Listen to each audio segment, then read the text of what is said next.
Welcome back, everyone, to another episode of Puzzled Minds podcast. Today we have a double special. One of them is from our last episode, who brought the idea to the table. It's Emily, so everyone welcome Emily again. Hi. And the other guest that we have is Stewart. We were actually on his own podcast. It's called 6 Feet of Separation. It's still in the works, so be on the lookout for that. But we had a really, really great time talking with him on his podcast, and we thought that he would be perfect for this topic. So everyone, again, please give him a warm welcome for that. Hi, everyone. So today's topic, again, is brought to you by the letter T for time travel. In today's episode, we'll be talking about the types of time travel. I think it's like a tongue twister, maybe.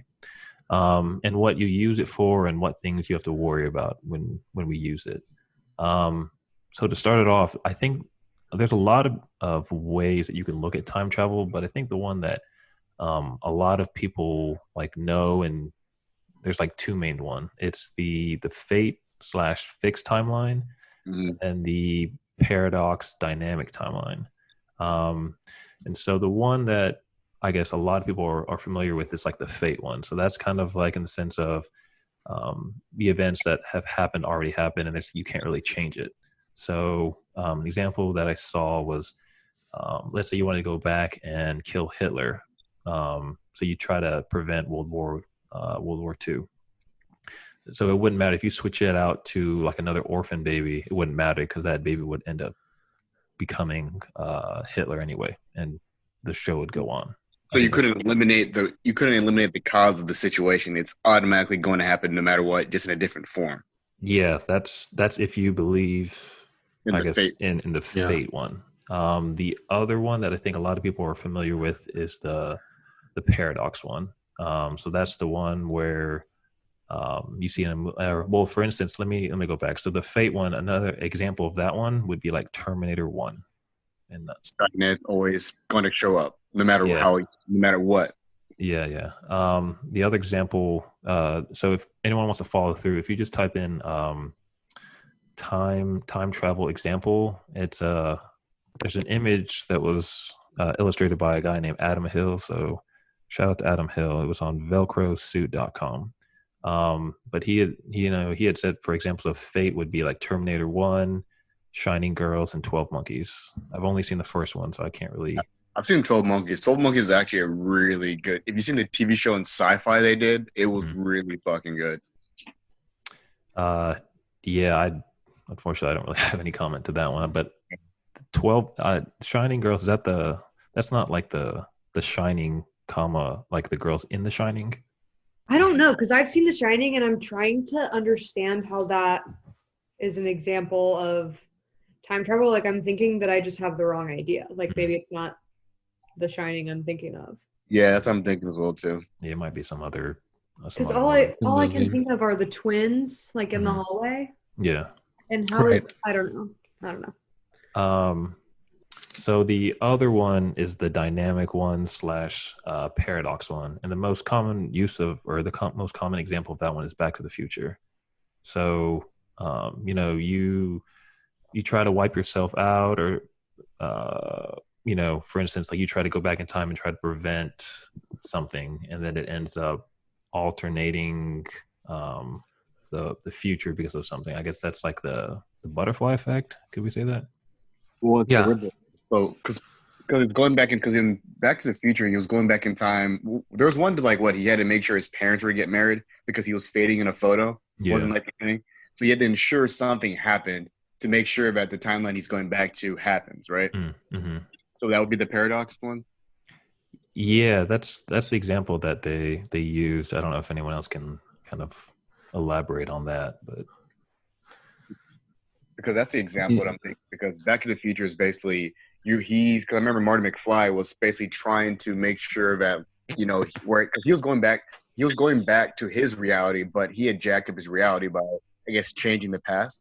Mm-hmm. So he had to make sure that his he met his mom and his dad both when they're I think in high school or something like that, and then he had to make sure that his dad fell in love with his mom. But the whole premise was that his mom, as in the past, started digging him because he's from the future and all this cool stuff. So he essentially was erasing himself from the timeline. So he had that photo of he had that family photo from the future. And every single time he was doing something, he kept looking at the photo to make sure that he was still alive. Because if he wasn't in the photo, then what he's doing is actually erasing himself. Making it worse. Yeah. Yeah. So that's kind of like the grandfather paradox, I guess, where it's kind of that same concept where like, hey, if you go back in time and kill your grandfather, would that eliminate you from the future? But if it did, then you technically couldn't go back in time and eliminate your grandfather. Whoa. That's kind of like what I said before. Remember on the last episode when I mentioned that I don't think that time travel is going to exist because wouldn't someone have come back already?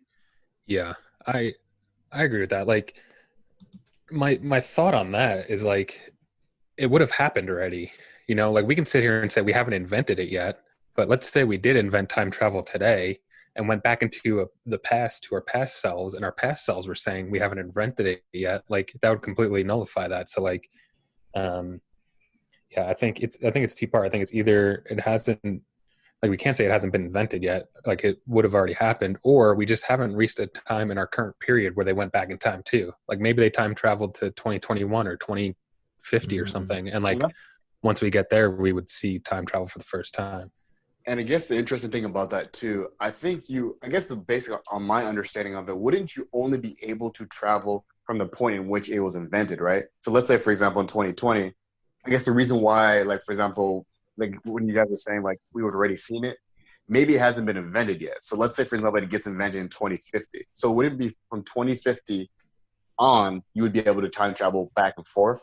And also as well, too, what are we talking about in terms of time travel? Are we talking, can we go forward in the future or only going in the past? Because technically, if you're going to the past, the point in which it was invented would be the only point that you could start from, right? That makes sense. Like if it's invented in 2020, from 2020, you'd be able to go into the past, but you wouldn't be able to, no one would be able to come back to 2020, right? I guess Okay, so I have a question about that. If you invented it, but you couldn't go back in time to the, like before the moment you invented it, how would you know if it worked? I guess you would. I mean, that's also the one thing, I guess, when some movies, like they have, like John and I were talking about this earlier, where some movies interpret time travel as your like conscious goes back into a prior body. Like let's say, for example, like, you know, Emily, you know, you go back to yourself as 12 years old. So your age now, you go back to a different body. So there wouldn't be two Emilys. You would just transfer your consciousness to a different body. Mm-hmm. Then there's a whole like different version where there are two versions of yourselves running around. Like where you now go back at whatever age you are right now, you go back in the past, and then there's a current you running around. God. Yeah, that's the tricky part. Yeah. There's that. Have you guys seen that show Travelers? That's basically that concept. It's like a dystopian future, and because of newspapers and Facebook and all of the social media, they can pinpoint where someone is at a given point in time and basically transfer their consciousness to the past into that person's body. Now, it kills that person's consciousness, but they technically time traveled into the past to prevent whatever the catastrophic event is that caused the future. Oh, so are they transferring themselves into their former selves, or this is random people that are just jumping into their bodies? Just random people, which essentially wipes them out. Like it kills that person, but then their future, like that person's consciousness from the future takes over that person's body. So it's almost like body snatchers too, where they're just, you know, everyone else thinks it's the same person, but in reality, it's someone completely different. Okay, that's interesting. So, John, what are the other types of time travel? So I'm gonna like briefly mention the other two because I don't really fuck with them, honestly. The first one, if we're being completely honest, the first one is rinse and repeat. So an example of that is like Groundhog Day. I guess it says where you're trapped having the same day over and over again until you learn your lesson. That, to me, that's very. Is that even time travel? Or you're just stuck in some sort of maybe not time travel in the traditional sense, but time travel in the sense of, you know, you're going to the forward, but then you're going back in the sense of like repeat, like rinse and repeat, like it says. Like that one, I don't really believe in that one. Yeah, that's very plausible. Yeah, that's more of like a cinematic type of thing, I feel like. Yeah, I feel like that falls more in the category of like like I feel like real world example would be someone with dementia, or even like 51st Dates, where you live the same day over and over again. It's technically not time travel per se, but to that person, I guess it kind of is. 51st States is exactly what I thought of. And I'm wondering, would it be like that in that you would wake up and not know you were reliving the same day? Or would it be more like you woke up and you're like, fuck, I'm in the same day again? Yeah. I What's feel that like other movie as well too? Happy Death Day. They did the same thing where the lady kept dying she kept waking up every she knew she was gonna die that day, and then she kind of kept gathering knowledge to break out of that endless like violent loop. Yeah. that's weird, I guess, because I always thought that I guess there's two perspectives now. You have the one where you are conscious of it and you try to get out of it, or you're like the 51st days where you're just like, it's just like day one all over again, like nothing, anything that happened. Know. If you like that, you would never know. So like I actually could go to your guys' points. Actually, this is a sci-fi show that came out. It was an amazing show done by Timothy Miller called Love, Death, and Robots. It was on Netflix, and they had one episode. They did they're like 15-minute shorts, but it kind of run. There's a guy basically. This is one episode where pretty much this guy wakes up and he's in so it's like in the far future, like Star Trek future, like the year 3000, something like that. And basically what happens is this guy, technology has evolved to the point where people are jumping through I guess light speed gates. So what happens is he jumps so far into the future, he's already dead. It was something wild. Like he jumped to 20,000 years into the future. So every single day he kept waking up and he started realizing that he basically was stuck in this, he got trapped by this alien being that basically was feeding off of your energy, but it was making you relive the day over and over again. So every single day until his physical body died, he was reliving the same moment he was having, that moment of him jumping through the light speed tunnel. But the thing is, his mind was getting wiped, which was the interesting thing. So technically you would not suffer because you don't know. The only time you would suffer in that Groundhog Day scenario is if you knew every single time, fuck, here I am again. Here I am again. Yeah. It would be insane eventually. But I think, when I think back to 51st Dates, I'll be honest, that is absolutely terrifying. If you wake up thinking it's the same day, right? For her, for example, spoiler alert, at the end, she's on a boat, right? And she's watching videos. Her thought was, I went to sleep in a house in a bed, and then I woke up in the morning on a yacht in the middle of the ocean. Or, what happens when you're, let's say that happened and you're 25 years old, right? And you're living the same day like you're 25. And all of a sudden you're 80-year-old and you wake up and you're old and you're wrinkly, and it's yesterday I was young and ready to go. That psychological breakdown. Oh yeah, I have a question about that because I was just thinking about age. I think this is a really interesting thing, and I can't get off my mind.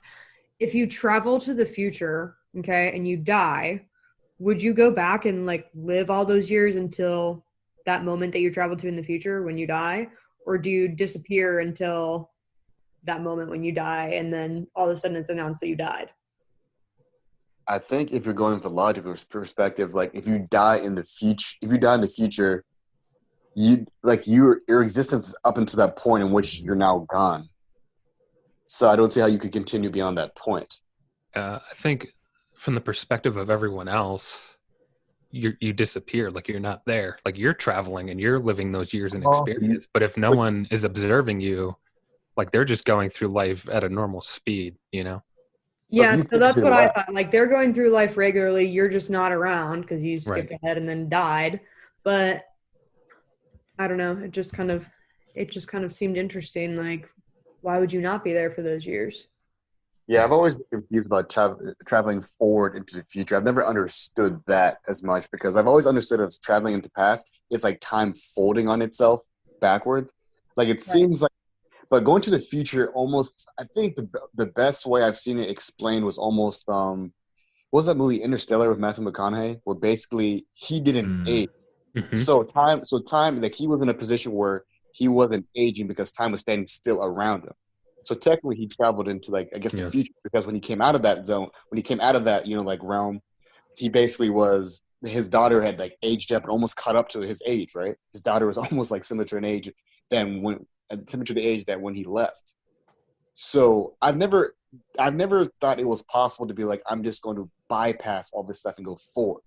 I've always thought that maybe time traveling into the future would be you would be in some sort of stasis in which future time would travel, time would move normally, but you would be exempt to all that, and then you would like wake up in the future or something like that. Like the whole, you always see those stasis chambers, and people wake up, and then like for you, it's probably like a blink. You go in, and then you wake up. It's probably a blink of like 5 minutes or even less than that, and then 3,000 years have gone by. So I actually have a question about that. So do you guys know, or do you guys read a lot of like Stephen King? Hopefully someone does. I'm familiar. Yeah, Okay. not too much. There's a short story that one of my coworkers had told me about. So, shout out to her. Her name's Allison. It's a short story called The Jaunt. Or I'm sorry, The Jaunt. Is anyone familiar with that one? No. So, from what I understand, it's in the future humans are able to instantaneously teleport, but to do that you have to be unconscious. And I think someone in the story faked it, and their mind got shattered. And if I butcher that, all Stephen King fans, please forgive me. But that raises the question then, do we have to be under some kind of unconscious state to not feel like, any type of like mental damage, or like, I didn't even consider that until she told me that story, and I was like, oh shit, like what are the ramifications mentally, if you're traveling faster than the speed of light, just, how does that affect you? I guess you'd have to just almost assume that you'd have to go with like the whole, like, I guess, the Hollywood perspective. Like you would just have to assume that you wouldn't get damaged along the journey. Like you just assume that like you can just do it without getting damaged, because I don't think you can really make logic of, okay, how would my mind not shatter traveling? Because would it be, and it also depends on what form of time travel are we talking about? Because in some shows, like that one, I forgot what the movie was, but the one with Michael Bay, where the beginning of the movie is a Michael Bay film. The beginning of the movie starts off with a kid holding a photo of himself at 4 years old, like 4 or 5 years old at a birthday party, but he sees his adult self in that photo. And this is before the whole time travel part of the movie starts. But he's physically being removed. So it's almost like you're teleporting, like you're talking about. You're teleporting from one point in time to another. That part I've never understood. What is that? That's the part where I'm like, I don't even know what that is. Interdimensional jumping. Like, I don't know what even that is. Or reversing of time is like, I guess there's the Avengers thing where he's going back in time, but basically they're saying you're going to different timelines that have already happened. So you're going to different scenarios that have already happened in the past. So I guess if your mind, you'd almost have to hope that you don't lose your mind along the way, because you're seeing things play out, and then what you probably would forget what you came from. Yeah.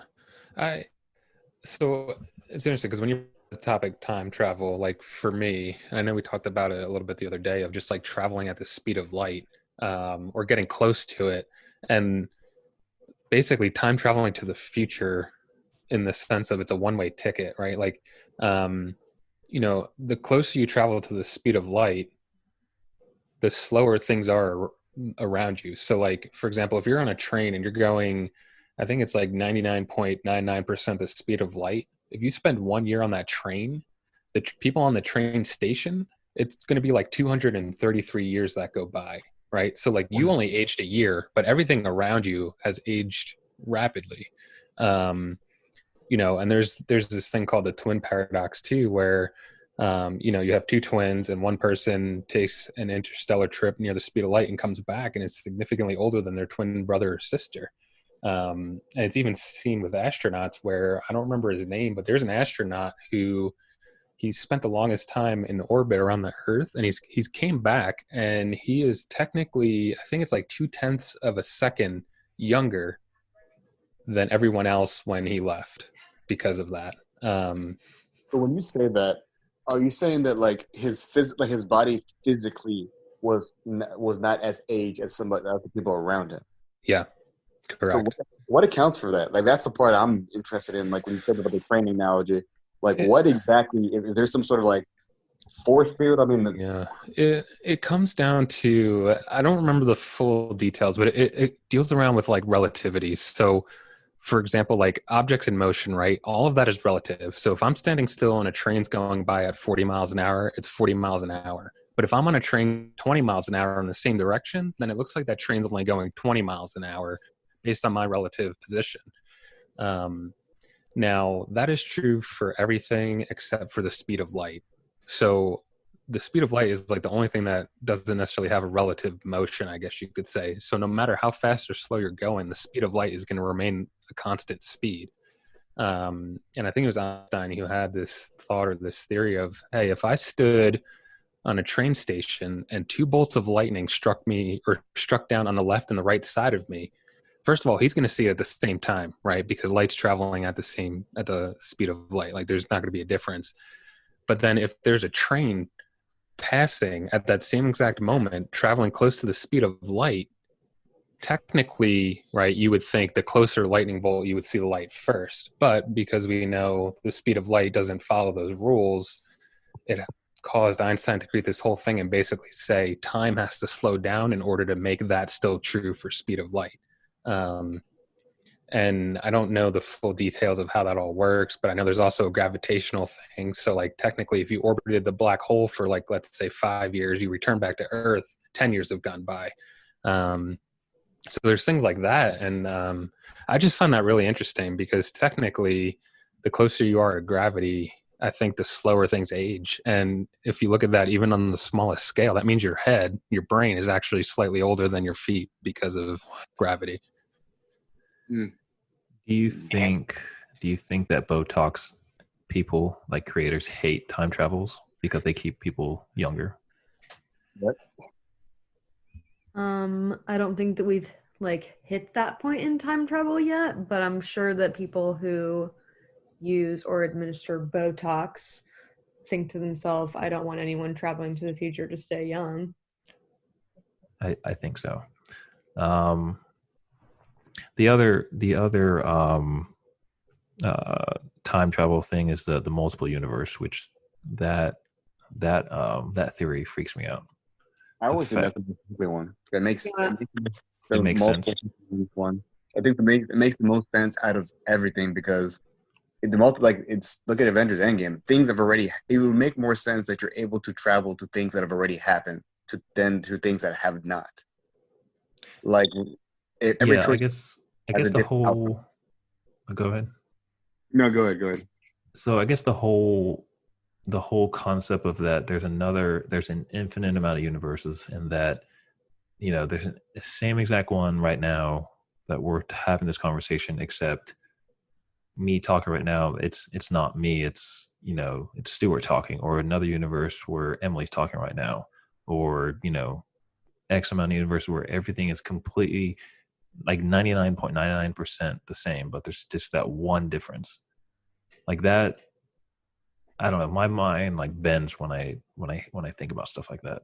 That scares me because it makes me think like, what's the one thing about my universe? You know what I mean? Yeah, what makes yours unique? There's this actual I always keep referencing comics and movies, but there's a really cool comic called Black Science that actually deals with this kind of theory. And essentially, they describe the universes as like an onion, like time travel as an onion. Mm-hmm. So essentially, the core is the prime universe. So let's say if you're the prime universe, you are the universe that the scenario started in. So like, let's say, for example, the podcast, this podcast we're having right now, there's a universe where this is the one that started, right? And then all the other universes around it are all the variations of that prime situation. Mm-hmm. So that's how they describe it. So the characters in that essentially have a device that can pierce through like these layers of the onion, these different universes, but they're actually damaging them, and that's kind of the story.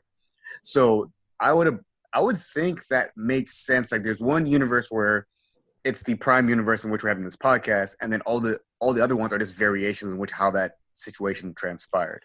Yeah, that's interesting. It makes me think of the simulation theory, right? And who is the original that's not technically a simulation? And there's a probability, but it's such a small probability compared to all the other simulations, right? So it's like, for us to be the base, I guess, reality or dimension, like, yeah, there's a really small chance that it is true, but then there's an even bigger chance that it's not. Yeah. And would it matter? Maybe for your conscious, like just for your person, like it would matter. You're like, shit, man, I'm not the base one. Let me ask you guys this: what is everyone's fixation on being like the OG? Like, what would it matter if you were not the prime version of yourself? You're still yourself. You're just not the prime version. Like, even if you're a copy, like, would that like shatter your guys' minds? Like, if you somehow found out, like, yo, I'm not the prime John, or you're not the prime Emily, or the prime Stewart, would that be like to a point where your mind would break? I think it would be a relief of responsibility. I would like, oh, thank God, someone out there can be better than me and do better than me, and I could put my name on something like that because I'm them. Well, you wouldn't know they exist, though. That's the thing. You wouldn't know. Like, that life is, the versions of yourselves are different. You know, but what if we found out? Like, if you found out, it doesn't necessarily mean that like all like I guess if you do probability, you would have to assume that one of the infinite copies of yourself would be thoroughly successful in some degree, right? Yeah. What is the probability of like, you know, like is there a ratio? Like, is it always going to be 50-50? If there are infinite copies of yourself, like half of your copies are doing well and then half of your copies are like murderers? I don't know. I think you have to consider all the different levels of doing well and not doing well. Yeah. Like think about this. What if, okay, let's say that you're not the prime. Yeah, you know, you're not the prime person. What if when you die because the prime person took something that they needed? How so? For instance, like the prime guy, he's like, damn, dude, my heart hurts. Like, let me go to universe. Let's call this 5. Let's go to universe 5 and take my other self's heart. Like, what if that happens? What if that's the reason why we die? Oh my God! What if that's happening to us now? That would, I guess it would make sense of that. Like, basically their prime actions affect you. Because that means they're hopping universes. So you blatantly see like, hey, there's a copy of me coming to kill me. Like, remember that movie Jet Li, the one? Where it was all about basically killing your copy. So each copy you killed, the power within the ones that are left, it will be split between the power of whatever they had, like their abilities was split amongst the ones that were left. Mm-hmm.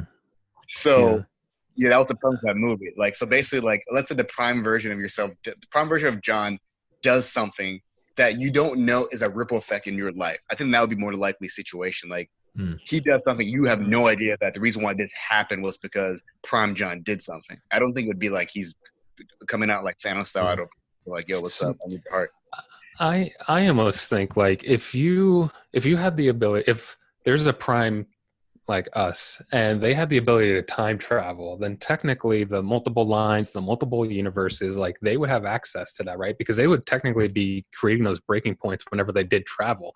And then maybe even expanding that a little bit more, like that almost means they can see anywhere into the past and future of any of these timelines. So maybe it's not even a matter of them, you know, stealing something in that sense, but they look at each timeline and, okay, well, in the year 3000, they cure cancer. Okay, let's take that. And now they cured cancer immediately because they saw everything that we had to struggle through and go, and they took away. Or they see a multiverse with an advanced civilization and technology, and now they steal that idea, and they just keep gathering all these things from all these different universes, kind of picking them until they build almost a utopia or just this perfect multiverse. But if you think about it, too, just because you're gathering things from different timelines, you don't understand the effects they may have. It's always like that thing where they said, like, if you brought a gun back to like the medieval ages, like that doesn't necessarily mean it's gonna have a positive effect, right? So if you gather the best things from multiple, I guess, you know, timelines and put them all together, I don't know if that means they're going to work cohesively. Okay, I have a question about this. What do you guys think would be taken from like this timeline, like this? I don't know, this year, 2020. What would be taken from 2020? I think they would have a lot of things to take away to not do. Exactly. Don't do that. Yeah. We're the don't do it. But anything from within our lifetime that like you think would be taken back as like a strategy or a plus, or taken forward or taken wherever? I think we'd be an example of how things started, but I don't think there's anything, because like if they're coming back in the past, technology-wise, they wouldn't need anything, because you could reasonably infer that technology should always be progressing, right? Mhm. So I don't think they'd come back. But in terms of understanding, like let's say the year 3000, people now are like asexual and no longer want to interact and stuff like that. You would come back to the past and see the beginnings of social media where people became awkward and no longer knew how to relate. Or I think we'd be an example of a lot of fucked up shit that happens in the future. Like, yep, it started in 2020. Like that's what we're doing. That's why they haven't come back yet. They're waiting for after 2020. Exactly. Like, have you seen those jokes online now that's like about time travel, saying that like they like a person from like the year 2050 comes back and says like, oh, this is the year that the aliens invaded, and like, what? It's only like fucking June. Man, I What don't know, man. happened? That whole Mayan calendar bullshit that says like this Sunday is supposed to be the end of the world. Oh, I saw it this morning. I mean, I'd seen it a couple days ago, but I saw it this morning and it inspired me to text you, and then I forgot about it until now. What do you guys think?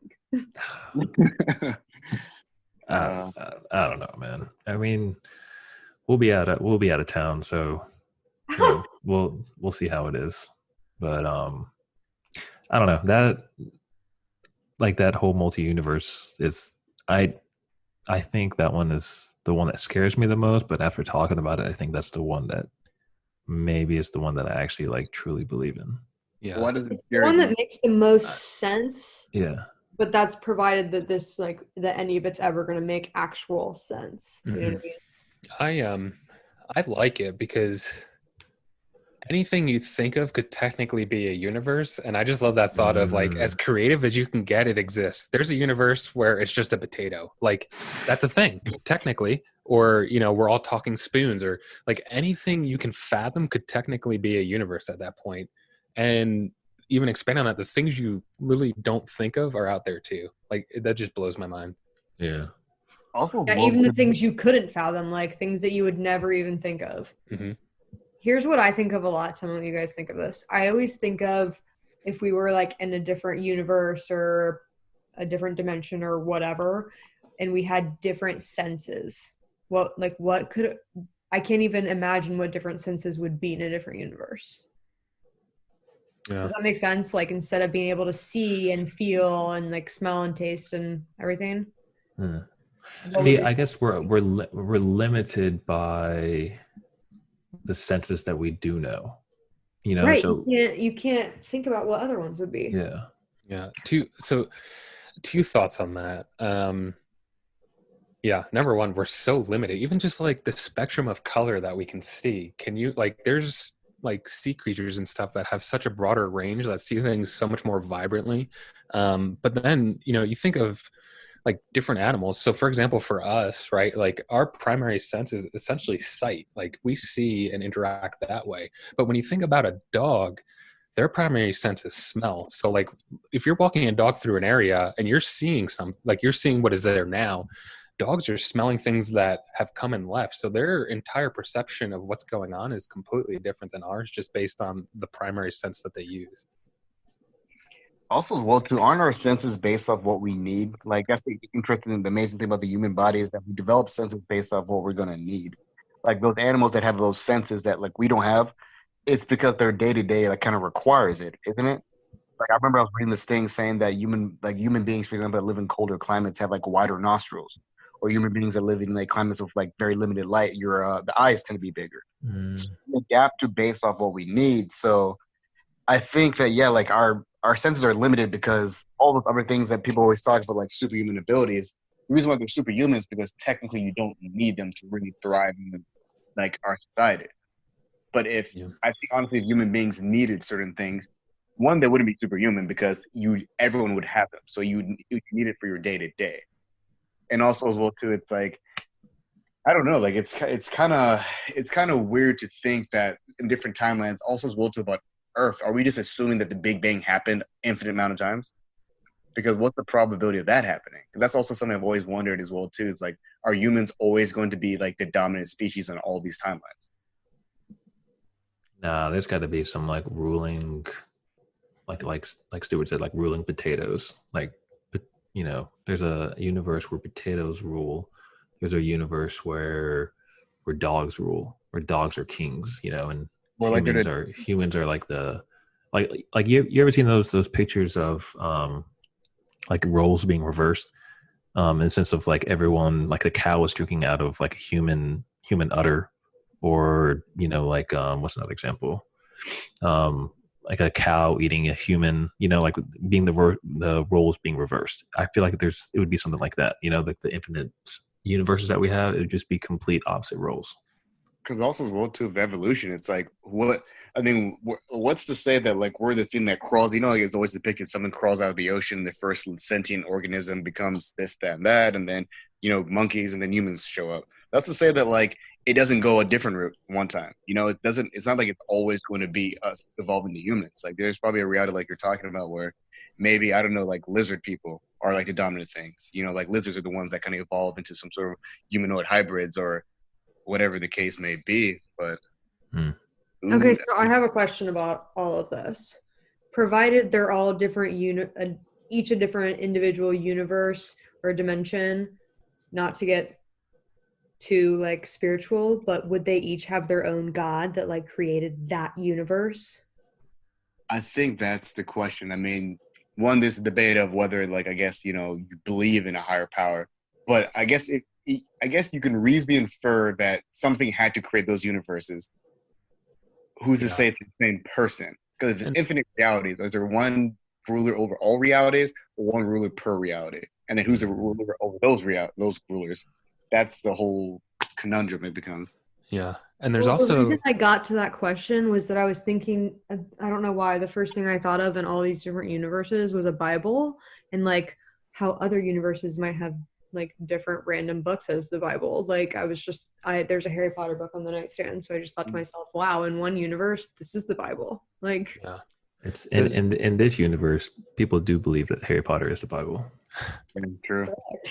Yeah. And there's like, there's that thought that every time you have a decision to make, the universe or the multiverse splits, and there's a universe where you did A decision and there's a universe where you did B decision, right? So like if that's the case and we're basing off, God of creating these multiverses, then technically wouldn't each one of us be a god, because based on a decision we do or don't, we're creating all of these different, multiverses. Well, that would be for every single person, right? Because every single human being is in that scenario. So we're all gods. Maybe, yeah. I mean, and then the other piece too is, if there are multiverses and we go back to like time traveling and things, maybe deja vu plays into that. Maybe deja vu is a splitting of the universe into a separate one or something, and then there's just that faint, like this feels familiar because either you already went through it or it just got split. Yeah. I don't know. That would actually be pretty crazy, because I'm sure we've all had deja vu moments when we're 100% sure, like, yo, this has happened before. So going off of that deja vu type of thing, there's this thing that I saw on Reddit, and it's by user Woodskull101. So he had this idea where, what if time travel exists because in the form of like gut feelings? So how in a lot of situations we have that gut feeling that kind of tells us like not to do stuff. What if that's our conscious from the future warning us not to do it? Like instinct almost. Yeah, that is like foreshadowing of something that our future knows would happen. It's like, hey, don't do that. Like, don't eat that Thai food and rip your asshole because it would be so damn hot. Like what if that's that's... I feel like that's your past talking, not your future. Well, it would have to be your future, because your future knows what's going to happen. Like you're going to have explosive diarrhea. That's Seems really like experience is where you got that from. Well, that's really interesting, because like that makes me think of my subconscious, right? Like your subconscious works at a speed so much faster than your consciousness, right? And I don't know if it's true or not, but I'm pretty sure that your gut is a reaction of just subconsciously whatever's going on, right? So technically, in a sense, that like what you're just saying is true, like your future self or your subconscious, which you consciously haven't caught up to yet, is saying, hey, this is a bad idea. Even if it's a split second or a couple of minutes, like like I said, your subconscious is almost ahead of your actual thoughts. So it is your future self talking to your current self, your present self. Also, well, too, let me ask you this. If we're going back to the multiple realities thing, if you were able to travel to multiple realities, like, don't you think that would damage your mind eventually? Because you would not know, you would eventually forget which reality am I from. Oh my God. But also, would there be like, by the time that came around, would there be like parameters or like blocks to prevent that from happening? Or would that look like something like medicine? I mean, you couldn't. I mean, well, I think eventually you would have to be. It would have to be like a limited amount of trips you could do, limited amount of jumps. I guess you can do, because I would forget like this moment right now. Let's say I jump to 10 different versions of this podcast where I do something slightly different. How would I remember that I came from the reality where I was sitting in a chair instead of on the bed, or I came from reality where I was downstairs instead of upstairs? Like you would just forget eventually. Well, I wonder, would I don't know. To me, I feel like time travel has always taken in my head days, like I just assumed that it would take days. So I just have always thought to myself, if someone were to time travel, it would be like an all day thing. What do you mean all day? Like As in you would go one place and it like takes a long time to be there and do whatever you're doing there. And it's a whole day occupation to go one place. So to travel to 10 different places, like you were saying, I feel like it would have to be really, really fast to like forget where you came from. I guess, yeah. Well, I guess I see what you're saying, because I guess if you were to come back, let's say for example you were sitting in a room and then you were to all of a sudden time travel to the person that stayed in that room, you could be gone for like 50 years your time, and when you come back, that person, it would be 2 seconds for that person. Okay, Hasn't that always been how it's depicted? Like, remember, I keep going back to Avengers, but that's how it was, where Captain America left, and then 2 seconds later you see him on the bench, and he's like 50, like he's like 80 years old.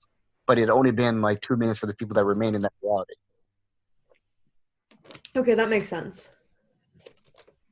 Like, I guess, like with time travel, what is the also as well too? What is the metric unit we use to measure speed in time travel? Is that will that even be invented? Because it has to be more than light speed, right? Because we can measure light speed. I feel like time travel would have to be something that is time travel based off speed. That's also one thing I've wondered as well too. Like, you have to go so fast that, I guess the laws of physics and all that stuff don't, like, they just all get shattered.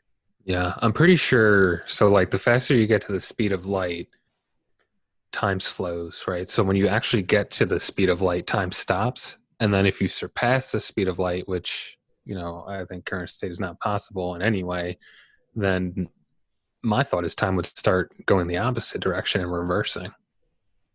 So that's the thing I've always wondered. How do you dictate whether you're going forward or backwards? Because, like, for example, remember in Back to the Future, you had to go at 80 miles an hour and get struck by lightning in your DeLorean. That's how you took off. But it's always, how do you stop yourself from aging? Because when I'm thinking about it in my head, if I'm going at the speed of light, wouldn't I be going so fast that I'm rapidly aging myself, but time is slowing around me, so everything else stays frozen, but I'm aging myself. So I drive like a bajillion miles an hour, let's say, for example, and then I get out of that car and I'm now like 120 years old, but everyone around me is still the same age because I aged myself. So isn't it the way that Stewart had said, like, if you go at the speed of light, then everything stops. So technically your body, maybe like not your body functions are stopping, but like maybe the aging process is stopped. Yeah. So like, sorry, go ahead. No, you're good. You're good. Like, the way I understand it is, if you're the person traveling almost the speed of light, you age normally like you would, like, just sitting here, right? Like, for you, a year is still a year. However, from the outsider's perspective, the person who's not traveling at the speed of light, 200, 300 years are going by at the same time that it only took you to age a year. So you're not necessarily stopping yourself from aging. It's just based on the speed and time, you're aging a lot less rapidly than everyone else is outside of traveling the speed of light. And so here's something I want to bring up, and I want to get everyone's thoughts on this. So there's this thing called directed panspermia. And ultimately, it's a great name. And ultimately what that is this thought, or I guess this theory of, you have all of these habitable planets in the universe, but no life forms on it, right? And so what you do is you send out all of these, I guess, genetic packets, genetic soup, like microorganisms out to these planets, right? And then eventually over time, the goal would be that, they would evolve and essentially become some types of organisms that you could interact with. And so the thought is, hey, you send out those packets, right, to all of these habitable planets, and then you travel there close to the speed of light. Now, what we just talked about with time, right? Let's say it takes you 10 light years, so 10 years of your physical self traveling at the speed of light to get there. But then when you get to the planet, hundreds of thousands of years have gone by based on everything the time and all of that. Shit. Yeah. And by the time you get there, there's a full society of alien beings, essentially. I'm not And gonna give me a who's fucking to headache. say we're not that? And somebody sent these packets out, and eventually they're going to travel and meet us here and be like, hey, congrats, you did it, and we're the ones who kind of set That's that up. a whole different fucking ball game. We're like, we got sent here in a Ziploc bag, and then by some alien species, and then we evolved into humans, and they were actively traveling to us right now. What is this called again, Stuart?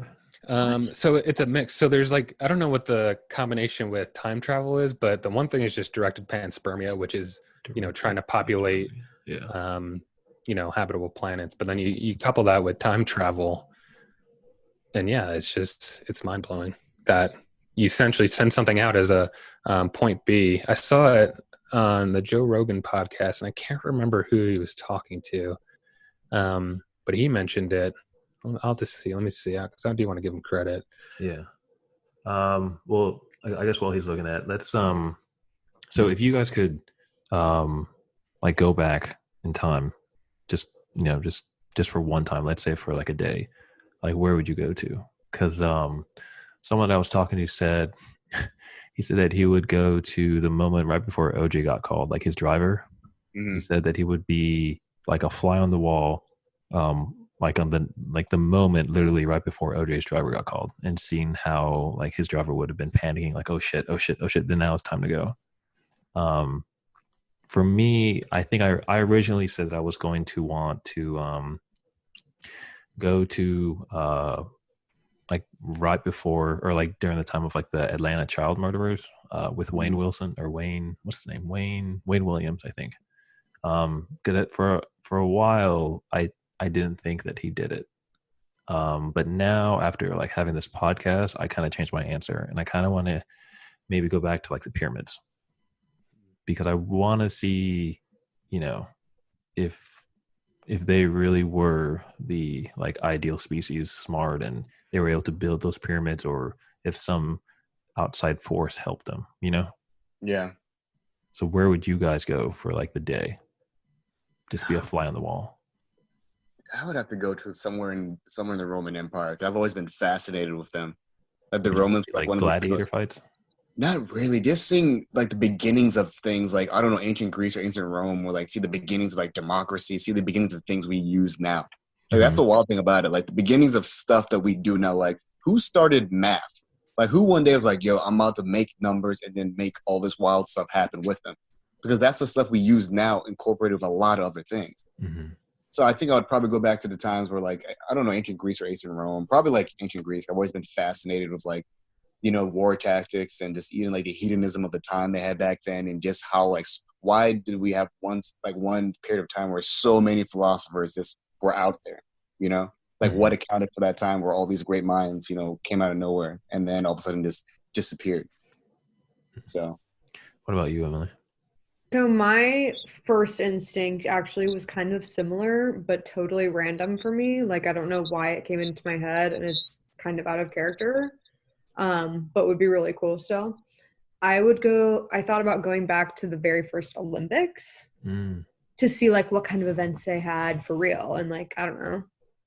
I don't know. It just came to mind, and then it was really cool. But then I thought about like more personal, like what would be personal and impact me as in my life and my family, whatever. And I think it's so cheesy. I would go back to my my grandparents' wedding. So my dad's parents, just because they were a really, my whole life, they were just a really beautiful example of love. And I think that I've seen a lot of photos of their wedding, and I don't know. I just think that is a day that I wish that I could have experienced with my family. That's sweet. Thanks. What about you, Stuart?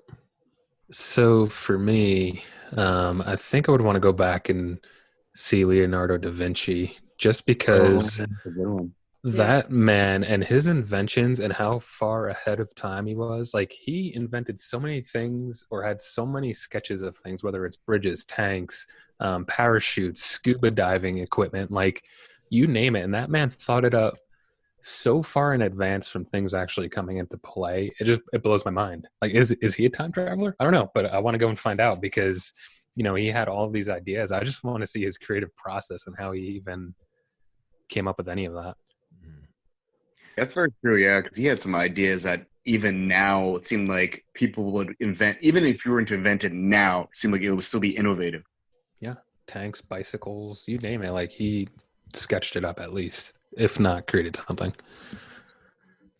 Okay, It's yeah. So interesting to me because sorry, John. there you go. It's just interesting to me because at that time, was he like, I'm sorry, this is such a weird comparison, but was he like a Dr. Seuss? Like when I think about that, I think about when he was doing that, it may have seemed like how Dr. Seuss creates all these weird things. And Yeah, like he probably was a things mad that don't genius. exist. You know what I mean? Does that sound dumb?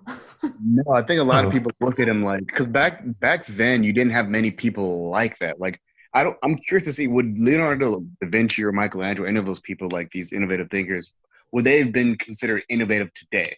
Because nowadays, like the average person that is, I guess, creative, there's more creative people on the planet than maybe back then because things were a little bit more rigid. Right. So I'm wondering if it's like he was just like the first like I don't know like first weirdo out there. Like the first guy mm, that's like, what? I don't want to play by the rules. Cause that's what because like I've ever noticed like all the people that are successful, are like not just like innovative, like whether it's Steve Jobs or people in music and stuff like that, are always people that go against the grain. Like they think outside of the box.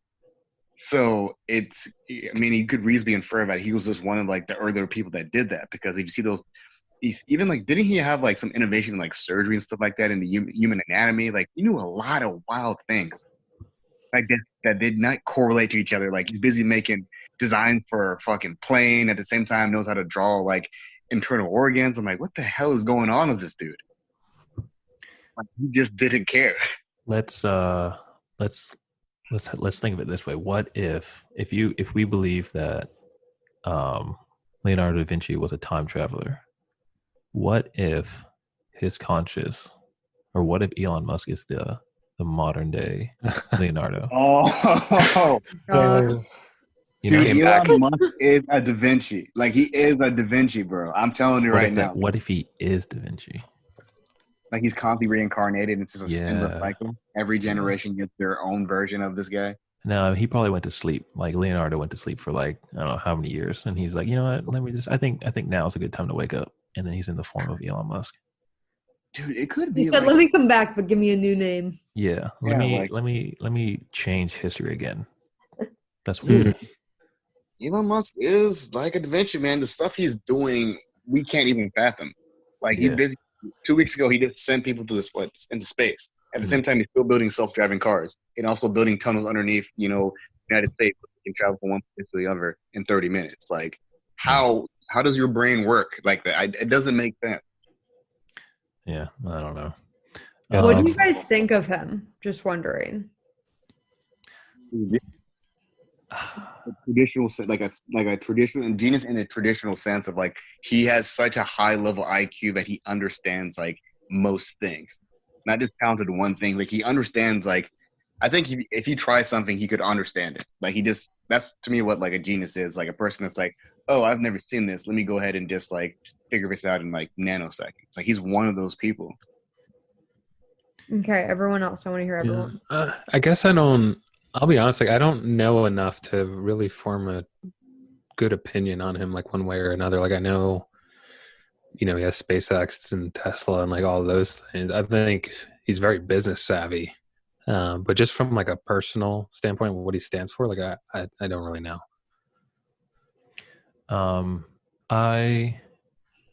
I know a little bit about him from like the stuff that I've read, like what Today was said, like how he's trying to make a tunnel for electric cars to get from point A to point B faster to not have to deal with traffic, and he has SpaceX, Tesla, and he has some other project. I can't remember what it was, but he's always so busy, and like I don't know how he has so much time. Like I don't know how he finds time to do anything, you know. And so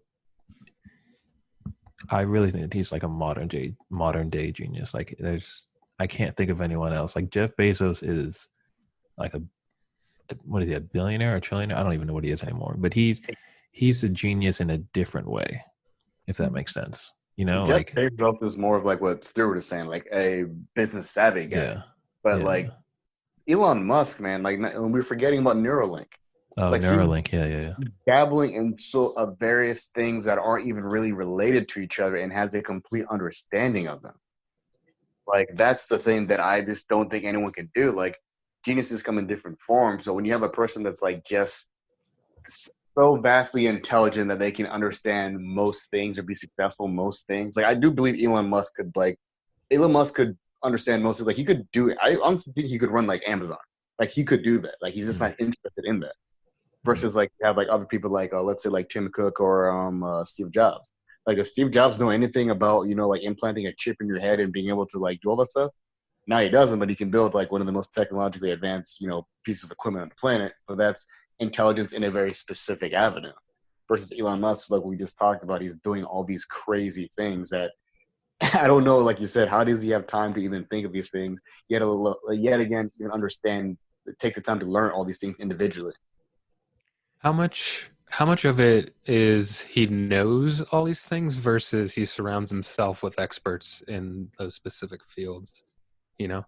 Probably Oh, yeah, more that's a so the good, yeah, good latter. point. Well, Yeah. too, yeah. Because, you know, it's almost the like delegation where it's like, hey, like I have the ability and the resources to bring, you know, the best minds in all these different fields together. And then they're the ones that are doing the true brainstorming and kind of breaking things out. But he's more of, you know, Public figure. He's yeah, the face. yeah. I don't know. I'm just asking out of my own curiosity. Yeah. Well, I asked you guys that question because I don't know why, and this is like honestly a judgmental opinion to have, but I have just always got the vibe that he is nuts. I think most intelligent people are. Yeah.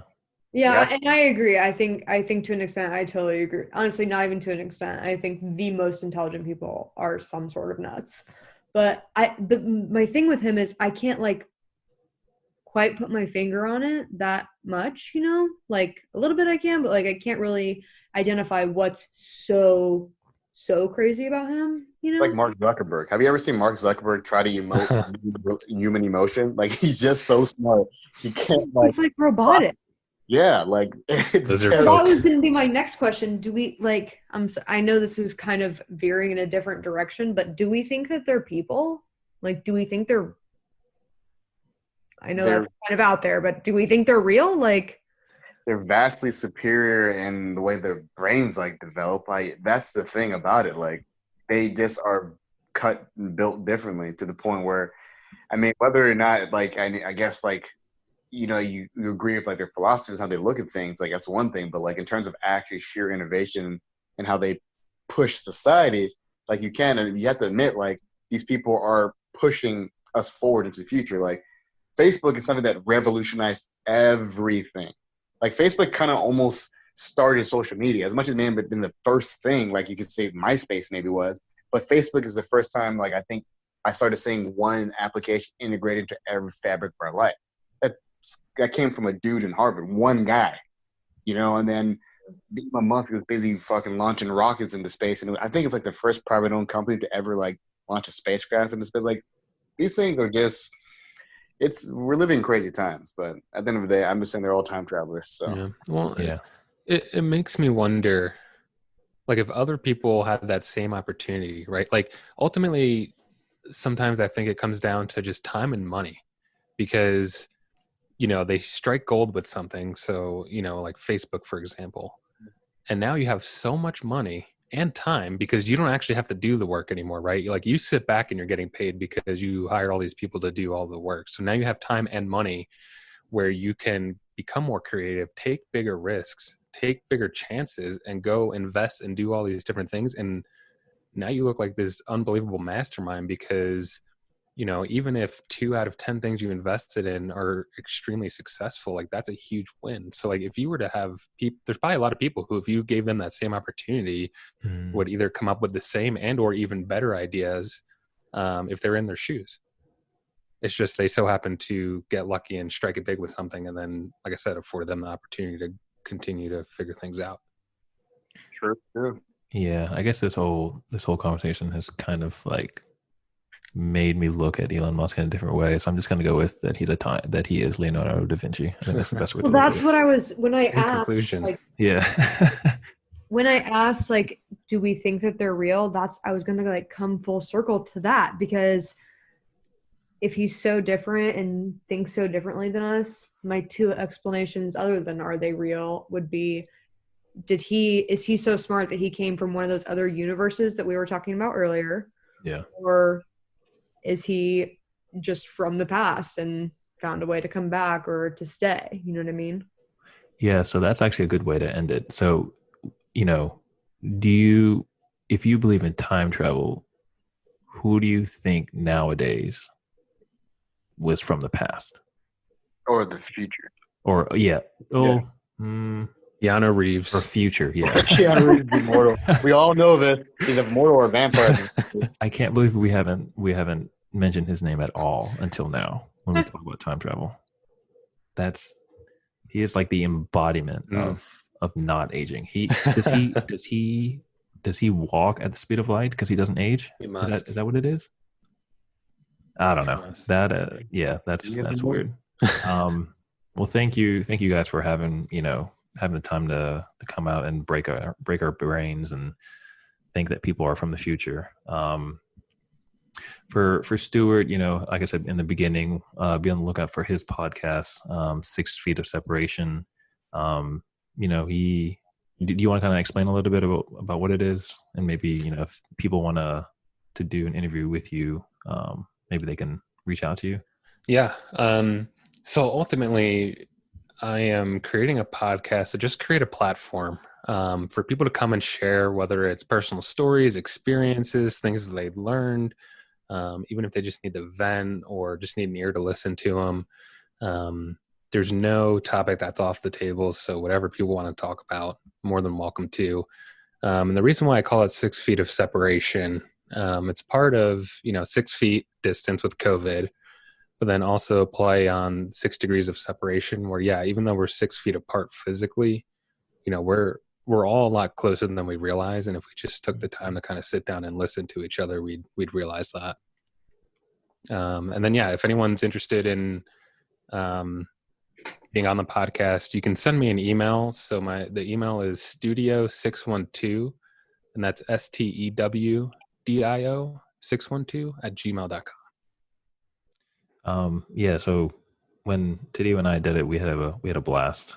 So for all listeners that did it, I encourage you to have that conversation, because it was, I don't even know, we talked for like 2.5 hours, something like that. It was like scheduled for like 40 minutes and it went like 2 hours. I don't know. I don't even know what the hell we talked about, but it was a blast. So if you like that podcast or this podcast, smash that like button, that follow button, whatever the hell you have to do. Follow us on our social media platforms. Instagram is Puzzled Minds Podcast. Twitter is Puzzled Minds Pod. And our email is puzzledmindspodcast@gmail.com, where we do encourage people to submit a topic they would like us to hear, or they would like to hear us talk about. Other than that, everyone stay puzzled. Peace.